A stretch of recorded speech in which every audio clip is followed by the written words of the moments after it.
Hello guys! Welcome to my vlog. So another day, another vlog na naman tayo ngayon. No? So nandito ako sa laboratory na part dito sa tindahan. So as you can hear, I'm not feeling well as of this moment. Pero nagtatrabaho pa rin ako dito sa tindahan ng aking sister. At saka pasensya na ang ingay sa aking paligid ngayon kasi nandito ako ngayon sa National Highway kasi nandito nga ako sa tindahan ng aking sister. So, ang aking boses na ngayon ay meron talaga akong iniindang mga dinadamdam kasi I am not feeling well. Meron akong sipo na hindi makalabas at saka meron din akong ubo na hindi rin makalabas. So, kaya ganon. At saka parang may trangkaso na hindi ko alam. Pero meron akong parang vertigo na hindi ko rin alam. So, yun. Basta I am not feeling well. So, ganun, kaya ganun ang aking boses. So, ayan.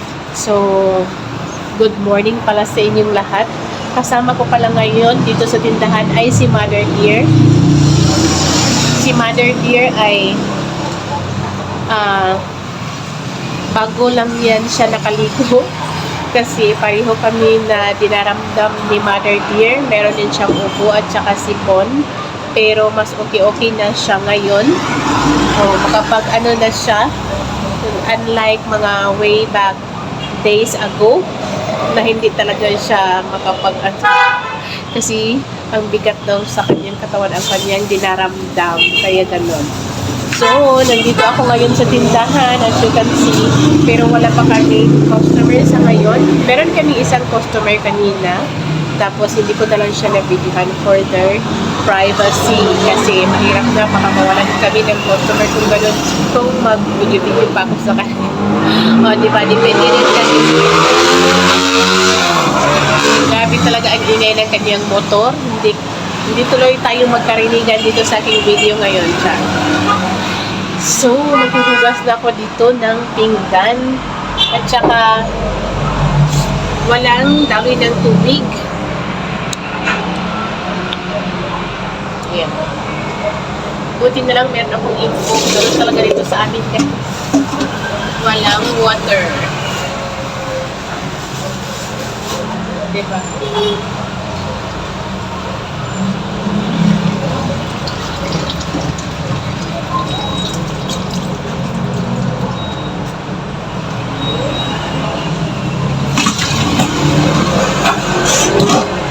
Pasensya na kayo kung matagal akong hindi nakapag-upload ng mga long form video dahil ako ay nagkasakit.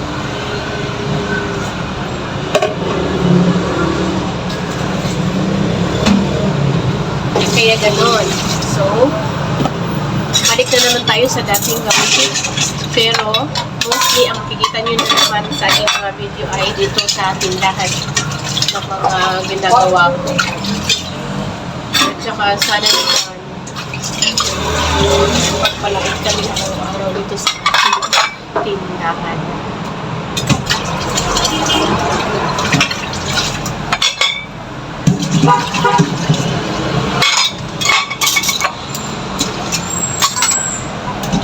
Parang against the light siya. Saglit. Okay.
Ah, shell cutter?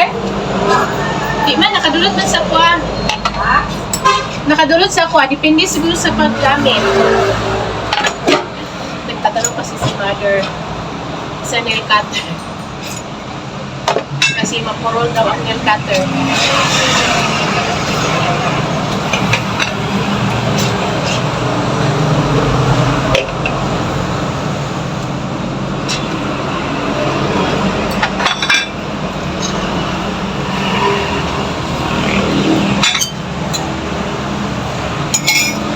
Hindi ko kasi tawag dito, nagkarinigan ba tayo?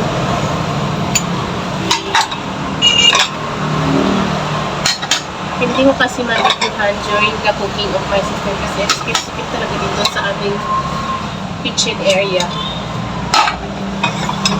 Kaya ganun.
Sahog sa iro ni guys.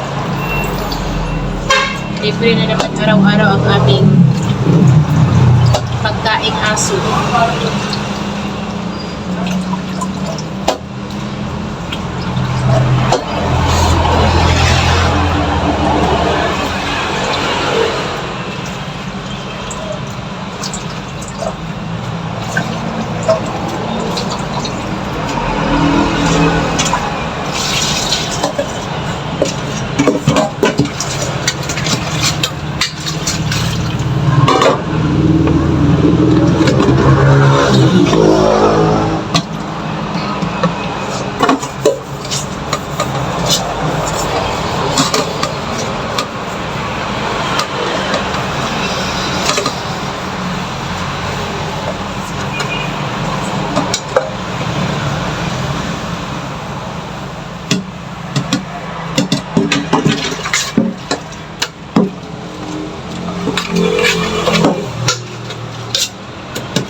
Ma?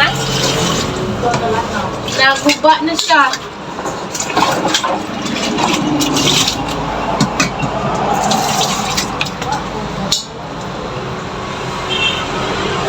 Pagdating mo na lang.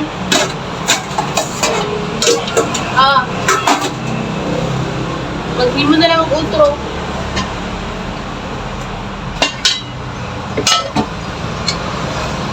Ito kasi yung mga kaldero na ginagamit sa pagluluto sa mga pagkain na aming tinitinda. Kaya, hugasan ko para malinis ulit.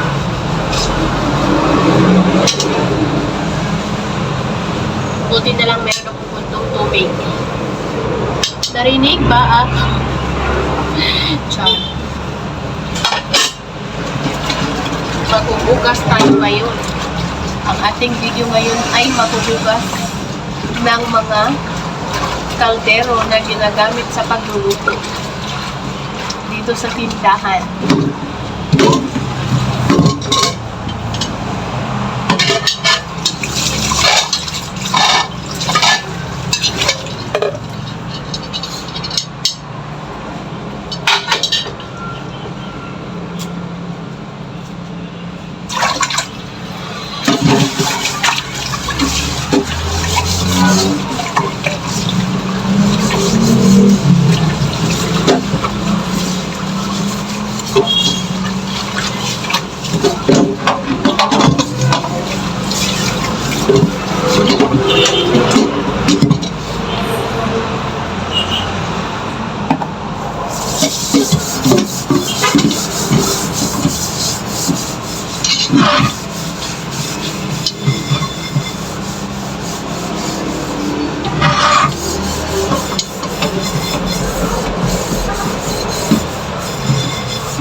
Sarina.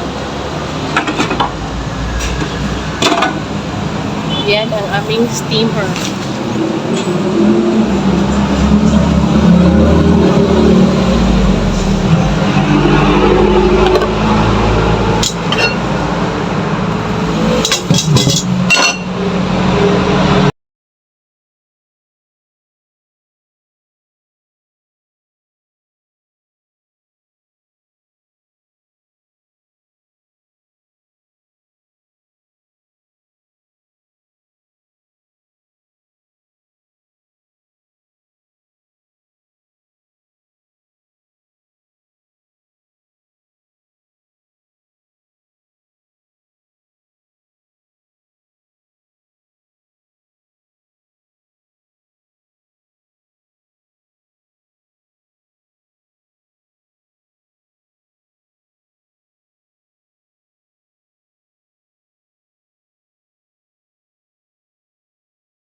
Ayan na guys.